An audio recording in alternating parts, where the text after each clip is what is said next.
Well, good morning, everyone. It's Leanne Boyd from Fearlessly Free Women with a very late update this week of Cuppa Courage Tips. It's kind of really fitting that this talk today is on stress, because the reason why I didn't come yesterday and do my talk was because I had such a stressful day, and I just thought, you know what, I'm just going to cut myself some slack here and just put up an apology and just do my live today when I'm feeling better. And you know, everyone has good days and bad days, and yesterday was a particularly bad day for me. So anyway, here it goes. Here I am, and we're going to talk about stress.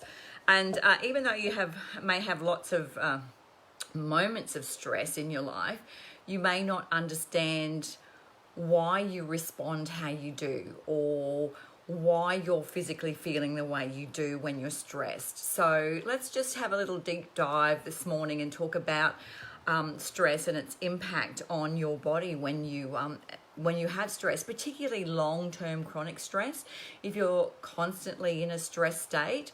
So, you know, you may be the type of person that goes with their stress and let it all out, or you may be the type of person that, you know, you keep your fears and concerns to yourself and you just keep it all bottled up. You know, you might be a type of private person that, you know, keeps most things close to their chest, but you might go out into the world and still keep your smiling face and not let anyone know how you're feeling. You know, you may be full of worry, and you may have kept that inside for a very long time. So you know, you may even feel guilty sometimes if you do complain about something, you know, because you might be thinking, well, there's lots of people in this world worse off than me. Do you ever hear yourself say that? Well, if you do, you know, you've just stopped yourself from focusing on your stress, and that's, you know, okay then, but eventually it builds up and builds up and builds up, and you know, it stops you from feeling guilty about stress, which you shouldn't anyway, and it stops you from fully dealing with what's bothering you in your moments of stress, and you can push it back and push it away, and you know, by saying that to yourself, oh, there's worse people worse off than me. Yeah, that's true, but when you keep pushing it down, one day there's going to be an emotional trigger, and it's going to come surging to the front, and it may end up in tears, in anger, in rage, in anxiety, or you may plummet into depression.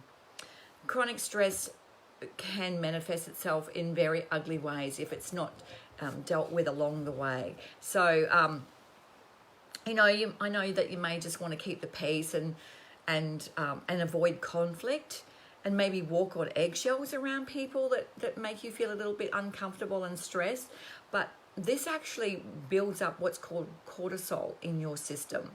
And then this chronic buildup of cortisol keeps building, and it gets to a level where it actually starts to challenge your health, and it can conjure up internal feelings of panic for you as well. The stress hormone production is triggered by your emotional stress response. So it's how you respond to stress. So your body reacts by activating what's called the sympathetic nervous system. I think I've mentioned this one in one of my talks before. I always remember the sympathetic nervous system because S starts with sympathetic, actually is the first letter of stress. S stress, S sympathetic, and whereas parasympathetic is your peaceful side, your calm side. So P, peace, parasympathetic. So anyway, it releases cortisol, adrenaline, and noradrenaline into your adrenal cortex. And this primarily activates the fight or flight response, okay? So what that does in your body is the blood is diverted to your skeletal muscles.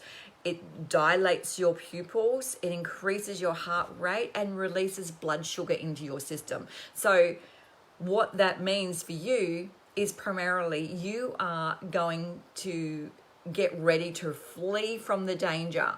So all these things happen in your body dates right back to the caveman days, if you like, where your body, you had the Tyrannosaurus Rex or the saber-toothed tiger knocking at your door and you had to flee from danger. It's the same response all through the years. It's how our body works all through since the dawn of time. So the bodily functions that it affects is your digestion, your immune system, your tissue repair, and even slows down your immune system.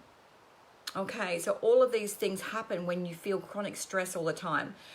So once the danger has disappeared, the cortisol production turns off, the release of the stress hormones, and your body may return to homeostasis and balance. And that's fine in acute situations. Acute stress is okay. It happens, you deal with it, and then you get on with it. But when your stress is chronic and long term, and your body doesn't know how to, doesn't get the opportunity to turn off that internal alarm system, if you like, and then it changes from an alarm system into a resistance response within your body.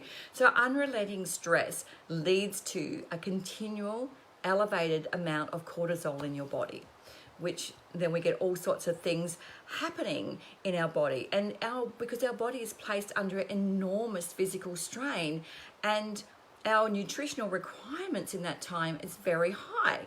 However, our fight and flight response also, as I mentioned before, dampens down our digestive system.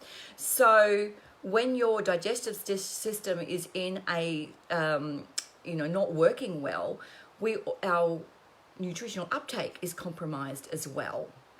Okay, so the combination of this excessive output of adrenal hormones and fluctuating blood sugars creates a sense of irritability within you, and even anxiety attacks may occur. So another thing that's common is disturbed sleep. You may even develop patterns of waking too early, or having dream disturbed sleep, or even waking frequently through the night. And sometimes when you wake up like that, you can even have heart palpitations because you've sort of almost woken up in an anxious state. So, chronic stress does all sorts of horrible things to our body, really. It also promotes a rise in inflammatory hormonal actions within our body. So it affects the serotonin production in our brain. It's linked to poor memory. It's linked to a lack of comprehension, irrational mood swings, and it also decreases our sexual libido as well. When we're under chronic stress, we don't feel like jumping into bed willingly, do we? So, the chronic stress, it's also been linked to allergic disease, chronic fatigue syndrome, autoimmune disorders, including thyroid, autoimmunity, aging. It really does age us. I feel like I aged 10 years yesterday with the stress I was under. Anyway, it also can increase our abdominal obesity as well when we have that stress all the time. Can also lead to atherosclerosis, a build up within our heart muscles, and also cancer. So chronic stress is not good. So it's next week I'll be covering on ways to deal with our chronic stress situations. But this week I just wanted you to understand a little bit of the things that can happen if you stay in that chronic stress state. It can lead to bad things like overeating or comfort eating with poor food choices, drinking bucket loads of coffee or alcohol, or we might even go for the champagne or even the packet of cigarettes. Those bad habits can occur, and we're just trying to comfort ourselves, but they really do have a negative effect on our health. Positive effects we might take on is we might go write a journal, we might go for a run or a walk, we might even pray or meditate, we might even pick up the phone and phone a friend.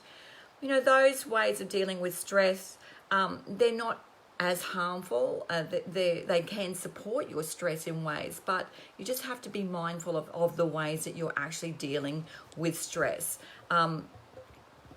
So we do whatever we can actually when we get into a stress state, because behind the stress is a little state of panic. in our gut, and we think, oh, I just need to get through this. What can I do? So I just wanted to go through all of that so you can understand why that happens to you and why you do what you do when you're in a stress state. So you might get to stages where you want to lose weight, and you might have a goal, but then you never get to that goal. Your weight never changes. You want to start exercising and get slimmer, but you tend to give up after a very short time. And then we go to, at the end of the day, we feel stressed and sad and guilty and believe that we're never going to be able to change no matter what. Well, all of those feelings can be really, really destructive to you as well, because deep down, this is untrue. This, what we believe about ourselves when we put all those stresses on ourselves, because it is untrue. We can do those things. We're just having those moments where everything's just got too much for us. And you just have to put those aside, put it in your pocket. You don't want to destroy yourself by believing that you can't do these things, because you can do them. This is where, you have an opportunity to turn it all around when you recognize this about yourself, that it's really not true. It's just a self-belief that's really been brought on by chronic stress. Because remember, one of the symptoms of chronic stress can be depression. And when we get in that state, we don't believe that we can do anything. So just recognize those things within yourself. So we just need to learn how to deal with our stress in a healthy and productive way. So I wanted to just tell you all of that today so you have some understanding of stress and the impact that it's having on your body. And next week we're going to cover what we're going to do about that and how you can handle the stress better.